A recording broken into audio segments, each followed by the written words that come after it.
Welcome to Confessions of a Former Sheetz Employee.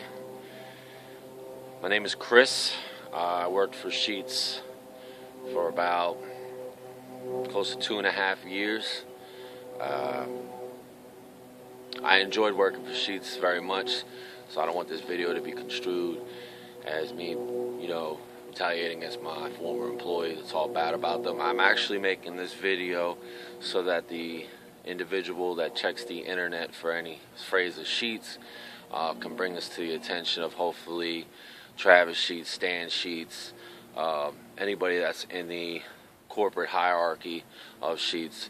So hopefully something can be done so something like this doesn't happen to anybody else that works for your company. My story is I was working extreme amount of hours. Had worked Thursday from 4 p.m. to 1 a.m. Turned around and I worked 7 a.m. to 1 a.m. When I got home that night, my son was ill with a stomach bug, didn't get any sleep, and I was scheduled to turn around and be back at work at 7 o'clock in the morning, which I went. At this point, I was exhausted, and during the course of the day, I forgot to pay for a 53-cent chicken biscuit, which ultimately cost me my career with Sheetz.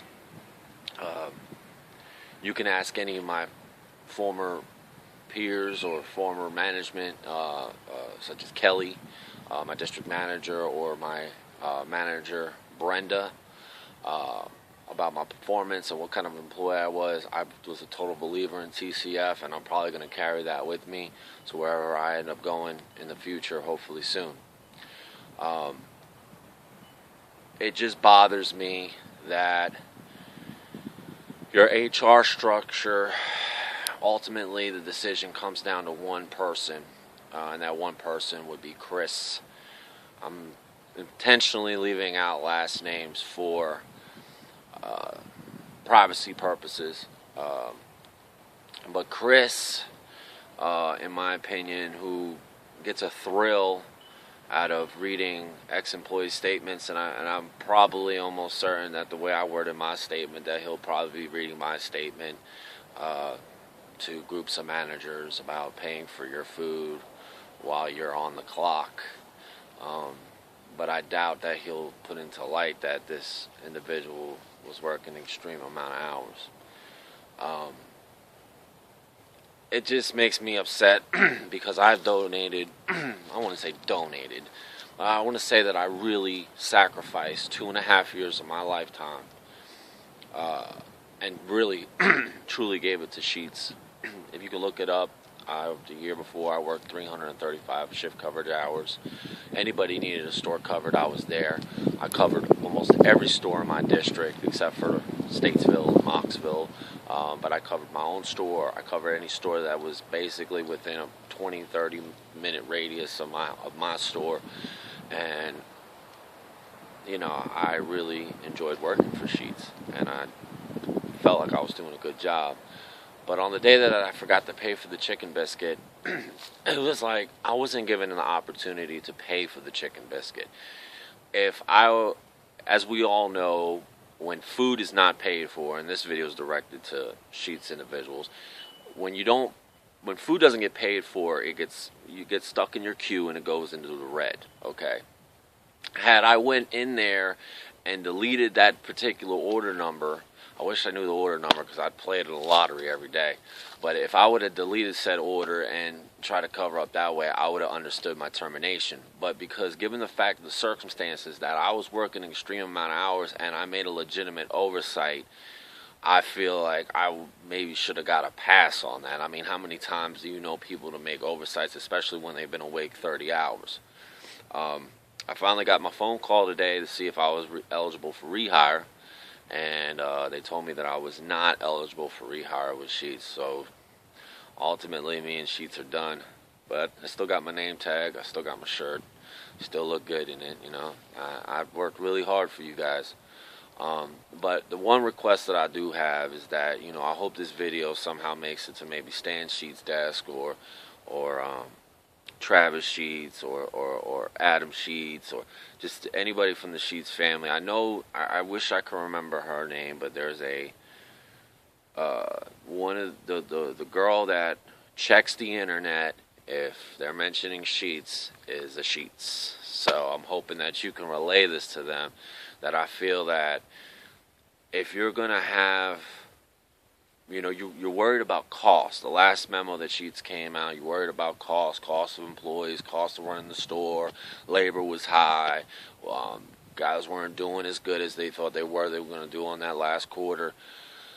So, to eliminate an employee such as myself that's been there for 2.5 years and was trained on virtually basically everything, I was that go-to guy. You can ask my manager, you can ask my district manager, that if some people had questions, I was able to answer the questions. I was able to, I covered multiple stores. I was trained. The amount of money that you spend in my training alone to be squandered over a 53-cent chicken biscuit, I think isn't really a good business plan. If you even ask Chris for my statement, in my statement it clearly stated that I enjoyed working for Sheetz, and this would be a devastating blow to me. Not a devastating blow because I got 4 kids, and I'm working to support them. But as far as me personally, because I really enjoyed working for this company. But I really think that you guys need to look at your HR hierarchy. I think it's very unfair that when an employee has a training issue or my circumstances makes a mistake, because essentially I lost my job over 2 mistakes. Mistake number 1, same scenario, if you worked tons of hours at Sheetz, tons, and I had an employee that came in, he punched in, he tried to punch out, and he couldn't punch out, so he was scheduled to come in 3, and I added his time in to reflect that he came in 3. Well, when he looked at the DVR, he came in at 2:53. Now, I understand that you don't want employees working off the clock, but really, you could have did a payroll adjustment, and no harm, no foul. Boom, got a ding for that. I was ultimately suspended for that. And then to turn around, and then on another same scenario where I'm working an extreme amount of hours, have an oversight of forgetting to pay for a 53-cent chicken biscuit, I really feel that's a disservice to your company. Yeah, there are employees out there that really need to be eliminated. If you got an employee that's sexually harassing other employees and not doing their job correctly, or that is something that needs to be addressed. But to be fired for 2 mistakes, it's just so disheartening to me. So I hope this video gets out, and I hope people that see it, namely the Sheetz people, look into your progressive discipline policy and really look into how your progressive discipline is handled, because ultimately one guy, one individual in your company holds the fate of over 30,000 employees. I think there is something fundamentally wrong with that. I personally don't have anything against Chris, but when I see him in the meetings, he kind of struck me as he was walking around as he was the Emperor of Rome. That's the only way that I can explain it to you. And I wouldn't doubt it that he gets adrenaline from how he feels, the way he has that power to hold 30,000 people's careers and livelihoods in his hand. But I think it's just fundamentally wrong. I would suggest, and I told this to my district manager, you really need to come up with a panel of tenured Sheetz employees that been in on a store level, because from what I understand, Chris has never even been on a store level before, and has been in there and be like, hey, let's look at this guy's record. How many hours did he work? What does he do? Is he benefiting our company? Because I can tell you right now, I can take this tablet that I'm recording this on, and I can go record all my regular customers, and they will tell you that every time they came into that building, they got treated with the utmost respect and the utmost TCF when they came in when I was on duty. It was to the point where I had customers that would purposely drive around the lot looking for my car before they would go into the building, and you can ask around and realize that.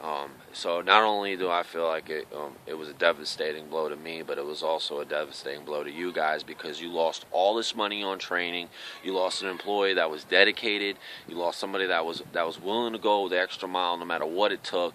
I mean, for another example, when we grand opened 483, Brenda, I love you to death, but you couldn't order to save your life. Me and the managers were stuck going.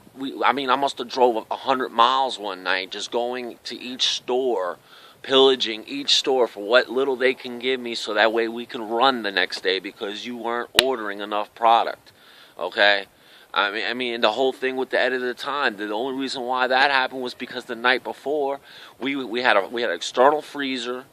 The external freezer was there because they had initially built the building incorrect. Me and the employee, we were in there fixing the external freezer because, well, it rained, and then the boxes got wet, and they froze together in the external freezer. How are you supposed to run an operation like that? Anybody that you can ask will tell you that I went above and beyond. I really feel that you guys need to evaluate your whole process of human resources and Chris. I mean, that's all I gotta say. My job ultimately came down to one man who, because of his decision, felt that I didn't need my job anymore. So here I am. But I do appreciate the opportunity you gave me to work with your company, and I hope that you do go back and, evaluate it, because I mean, it was just pointless in my point. I loved working for your company, and I mean, that's about it. I just wish y'all the best of luck. And hopefully we're having up next. I'll never say Sheetz was a bad place. I just think they need to change some of their policies, that's all. And I hope this video gets to the right people. Y'all have a great day.